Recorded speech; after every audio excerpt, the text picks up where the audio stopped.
I found my old school bag in the attic, and it still smelled like childhood. It's funny what you find when you're not even looking for it. I was up in the attic, a place I rarely visit. Just me, the dusty old boxes, and the ghosts of my family's past. My wife, Sarah, she's 45, had asked me to find the old Christmas ornaments, and I was going through the motions, a 48-year-old man in a corporate job, doing a chore he'd rather not be doing. My life had a comfortable, predictable rhythm, and it felt like I was just following a script. I was looking for a box labeled holiday decorations, but my hand found a different one instead. It was covered in a thick layer of dust, pushed way into the back. No label, just an old cardboard box. I pulled it out, and the dust went everywhere. I gave it a tap, and my chest seized up a little.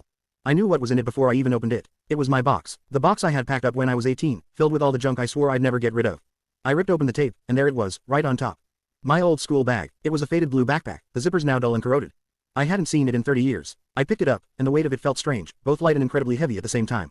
I brought it to my face and took a long breath. And that's when it happened. It didn't smell like dust or old leather. It still smelled like childhood. It was a faint, sweet smell, a mix of old paper, the plastic of a ruler, and maybe, just maybe, the faintest ghost of a half-eaten sandwich from the past. The smell hit me like a train, and I sat down right there in the dusty attic, holding the bag in my lap. I was no longer a middle-aged man with a mortgage and a spreadsheet to finish. I was Leo, 12 years old, with my whole life stretching out in front of me, a canvas ready to be painted. My hands, with their lines and calluses from a life of a 9-to-5 desk job, trembled as I unzipped the main pocket. The first thing I pulled out was a sketchbook. It was a ratty, spiral-bound notebook, its cover decorated with scribbles and a crudely drawn lightning bolt. I flipped it open, and there they were. The drawings. My drawings. They were all over the pages. Spaceships with impossible engines. Fantastical landscapes with two suns in the sky. Elves and dwarfs fighting dragons with fire shooting out of their mouths. Each page was a window into a world I had created in my head, a world I used to live in. I remembered my best friend, Daniel, he's 48, too, sitting next to me on the playground, both of us with our heads bent over our sketchbooks. We'd spend hours creating stories together. He would come up with the plots, and I would draw the characters and the worlds. I remember him telling me that one day, we'd make a movie, that my drawings would be on a big screen. He was the one who always told me I had a special talent, something that wasn't just a hobby. My dad, Robert, he's 75 now, was a great man, a practical man. He always told me to focus on my schoolwork, that art was a wonderful hobby, but it wasn't a career. He always said to get a good, solid job, something that would give me security. And I listened. My love for drawing slowly faded into just a memory, a fun thing I used to do. I kept flipping through the pages of the sketchbook. The drawings got more detailed, more confident. I saw a drawing of a cityscape, one that I had worked on for months, a grand, futuristic city with flying cars and towering buildings. I remember the pride I felt when I finished it. I had forgotten the feeling of creating something from nothing, the joy of bringing an idea to life. Now, the only thing I created were quarterly reports and financial projections. I reached back into the bag. My fingers brushed against something hard and metallic. I pulled it out. It was a tarnished metal, a ribbon still attached. I held it in my hand and the memory of the school science fair came back to me. I was 14. My project was a prototype for a water filter, something I had built with a little help from my dad. It was a good project, and I won third place. I remember the look on my father's face when he saw the medal. It was pure pride. I remembered him telling me that I was a born problem solver, a born engineer. He told me that my mind was made for fixing things, for making things work. I remember that day more than any other. That was the day I stopped drawing and started building. I traded my sketchbook for a toolbox. I traded a life of dreams for a life of practicality. The third thing I pulled out of the bag was a crumpled piece of paper, a letter. It was from the art school I had applied to, just to see if I could get in. I had gotten in. I never told my father. I never told anyone. I just threw the letter in my school bag and buried the bag in the attic. My dad had already helped me apply for a business degree, and I didn't want to disappoint him. I knew he was right. I knew I needed to be practical. I knew that security was more important than chasing a dream. So I went to business school, and I got a job, and I got a house, and I got a wife. I built a life that was safe and secure, just as my father had wanted. I sat there in the silence of the attic, surrounded by the ghosts of my past. My hands were on my knees, the letter in the middle and the sketchbook lying on the dusty floor in front of me.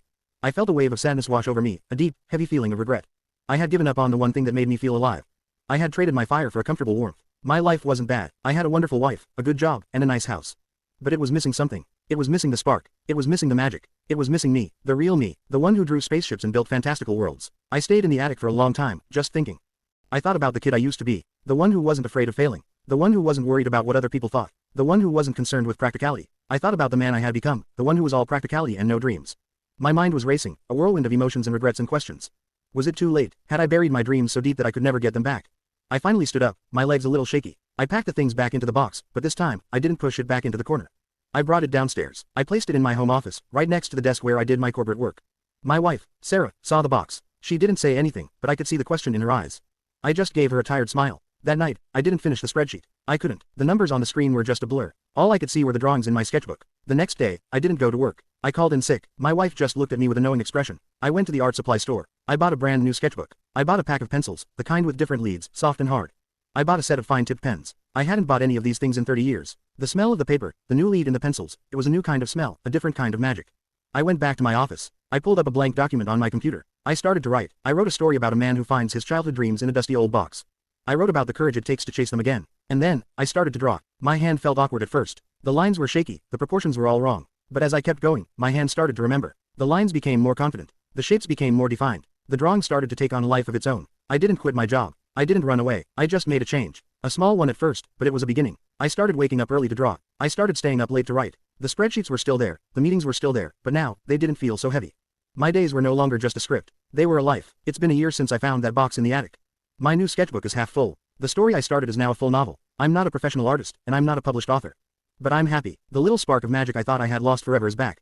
My wife told me the other day that I have a new light in my eyes. The old man who was just going through the motions is gone.